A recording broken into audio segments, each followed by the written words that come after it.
Hey, it's Carrie. Grouping lists in your account will help your students stay well organized. Easily maintain your lists by creating groups for them, so students spend less time looking and more time learning.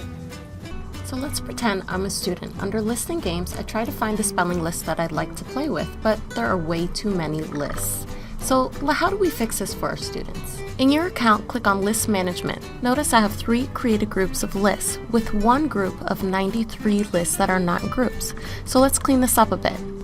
To create a group, click on Create a List Group under List Options. Enter a group name, then click Save. Repeat this process until all your lists are in groups. Now all my lists are organized in a clearly labeled group, making it very easy to create assignments for my students. Now my students will save time looking for their desired list, giving them more time for learning. And that's it for your bite-sized tutorial today.